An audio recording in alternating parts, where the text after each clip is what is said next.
Yeah, we figuring out how to deal with Kawhi and Siakam. I think were the two biggest adjustments. Some of the other mistakes we made are fixable things that we just need to be better at, whether that's communicating, getting back on defense. Um, but those are the two guys we need to figure out. What do you think is more impactful, the games that Kawhi and Pascal had, or their overall team defense? Well, we have to be better offensively. Their defense was fantastic last night. I won't bore you with the statistics, but we were significantly better when we passed twice or more. So, we have to realize that this may not be a first option, offense for us. We may need to be able to get to second size and second and third options to break down their defense. So it was kind of like more of y'all than them. You feel, as far as meaning, if you guys play the way you should, it will alleviate a lot of different things that happen. No, I wasn't saying that at all. They're really good, and some of it is just making that adjustment going into game two. It was obviously a different series, different opponent, but you guys fell behind 0-1 last series. What's the resilience and focus that's required in order to that spot going? We want to come up here and get at least one win, and so the focus is on just winning game two. A different series than the Brooklyn series, where we had home court. Our goal is to get a win here in Canada. What's like the practice like after kind of what's the schedule like? You guys like watching film or doing any running? After a game? Yeah, like. Generally speaking, and this is not just playoff games, but just regular season games. You watch film, you walk through some things that could be anywhere from 15 minutes to 30 minutes. Maybe you do some walkthrough breakdown stuff against the coaches. There's no live action, no real running, and then the guys that played minutes are free to get their shots and lift, and then the low minute guys play some version of 4-on-4 or 5-on-5. Tell us about the third quarter. You exploded. Sometimes shots go in. I felt like the shots that I got in the first half were good shots. They didn't go in. I'm going to keep shooting and keep being aggressive. How did you feel not having Mike stop? It hurt. He's a big part of our rotation and a big part of our team. And I think his ability to guard bigger players and stretch the floor for us is huge. And hopefully we'll have him back at some point in the next couple games. First off, just improving our physicality versus them, and then showing more of a crowd. I thought last night we just kind of let them get to their spots on the court. Give them credit too. They hit tough shots. You even see in the film, they were all contested or whatnot, but getting more up in their space and showing more of a crowd, presenting more of a crowd, making other guys make plays is going to be the biggest thing for us. Siakam is changing his game even as the playoffs progress. He's getting to different spots and using different angles. Mm-hmm. Is that kind of hard when you watch film and he even changes things up? Yeah, biggest thing with him is his energy, and he gets out in transition. But also in the half court is, as I just said, showing more of a crowd to making him more of a on the perimeter type player, and making him make plays from there. So that's to be the adjustment, one of the adjustments that we make in game two, and get back on track for us. Obviously, it was a different opponent in round one, but you guys fell behind 0-1. What's the mindset going into game two when you're down, especially on the road now? Yeah, mindset, first off is to stay positive, make an adjustment, go back to the drawing board, and get ready for game two. It's a quick turnover, and we got to be able to have short-term memory, but at the same time, see a couple things that we can enhance and we can get better at on the floor, offensively and defensively, and just get ready and focus for the next game. One of the biggest things that seems to be talked about is just the ball movement from game one. Was that one of the big points of emphasis? Yeah, that definitely was a huge emphasis, and knowing that if we can make them work on the defensive end for them, that helps us out. So getting the ball moving from side to side, multiple plays, multiple actions, and putting those guys into different positions defensively is going to be huge for us. Were you at all, this is your second playoffs ever, were you at all curious to see kind of like how you'd handle this time of year, second time around, and how do you feel overall for you personally the postseason has gone the way you've played? Yeah, I think for me it just was more anxious to get out there and play. obviously being traded, part of a new team. But overall, I think it's been good. I mean, I think I've been focused and healthy, and that's number one.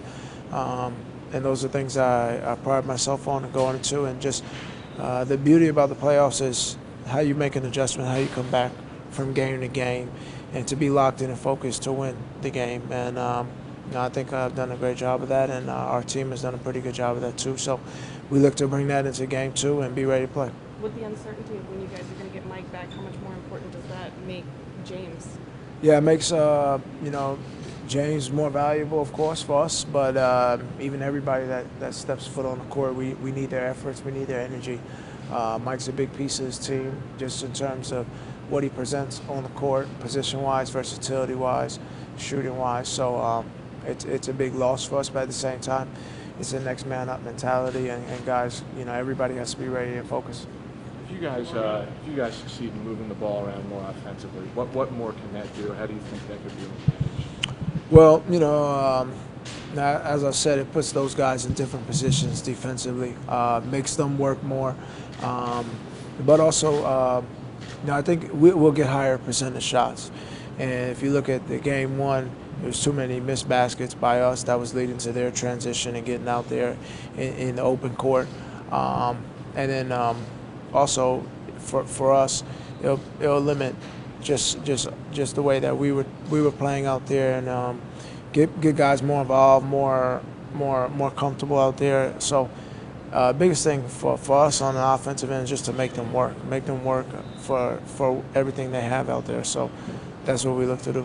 Tobias, a couple of times last night, it looked like you had some open lanes to the hoop, and Ibaka and Kawhi just made great defensive plays to the rim. When you're going up against guys with recovery speed like that, what can you do to, I guess, get around that or avoid those kind of problems? Just adjust. What I see out there on the floor. I mean, there's a couple plays where they came from nowhere, but out of nowhere for me, really. But so just adjust to that, some counter moves, and then if the pull up is there early, just take it a little bit faster. So it's an adjustment. I saw already on some clips that I saw about that.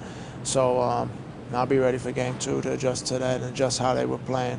I thought they switched up a little bit in the third quarter, so just adjusting to that also would be huge. It's a ball movement for you guys. How can more ball movement help against their defense?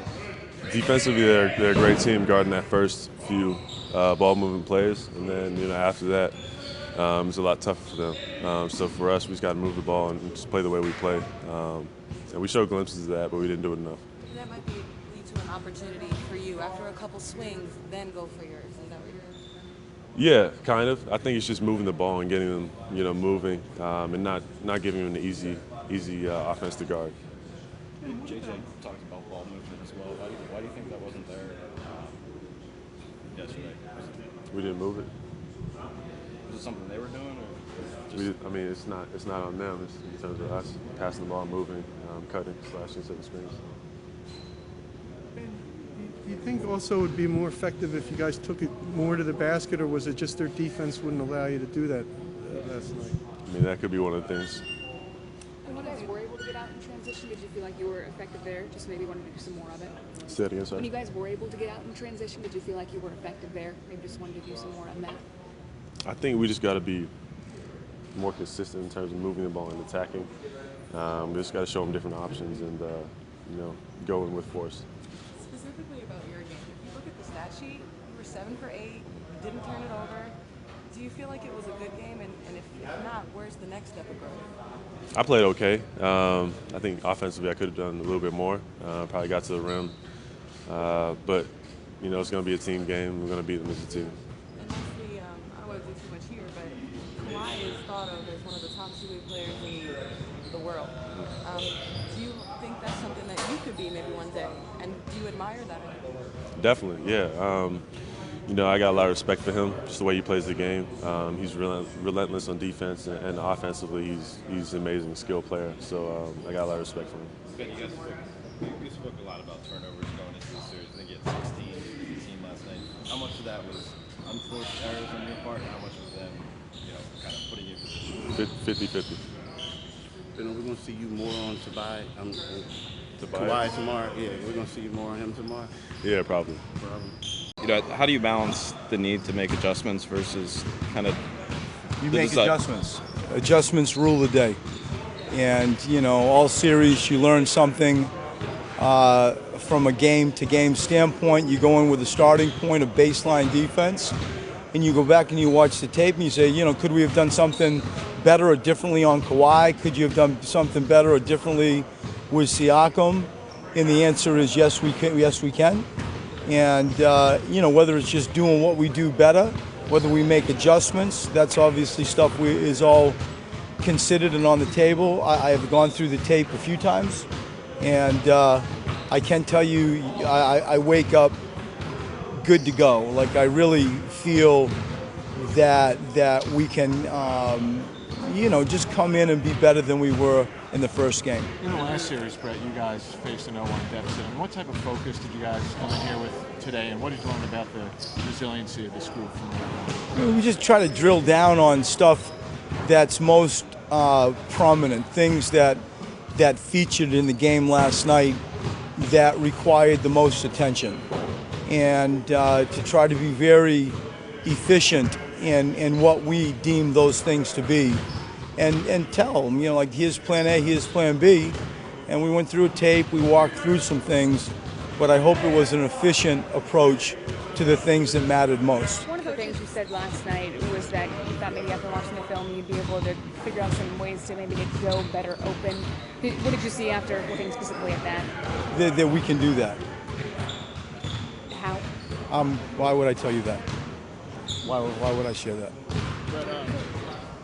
But, Nick Nurse said that he was most pleased at his defensive effort against Joel Embiid and Jimmy Butler because the four players that played them primarily, took away space from them. Yeah. And the other four players on the court, paid attention to them when they had the ball. It wasn't just Gasol or Siakam or whoever.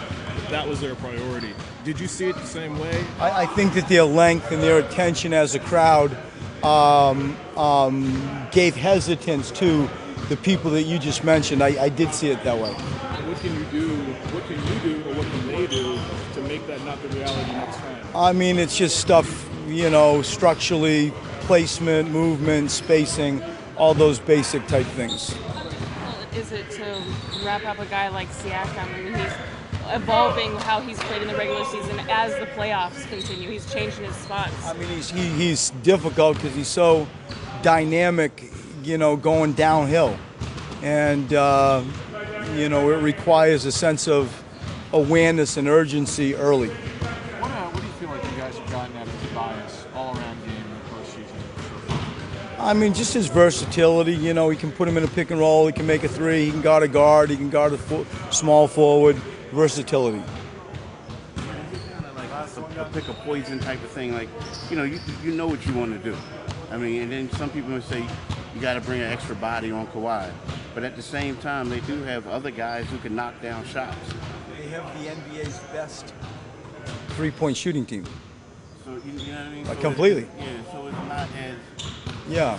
And so usually get back into, like, steady diet. You want to avoid maybe a steady diet of a similar look. These guys are that good that if you can maybe keep people guessing and a little bit more off balance, maybe that's where the adjustments have the most effectiveness. Thanks, Brad.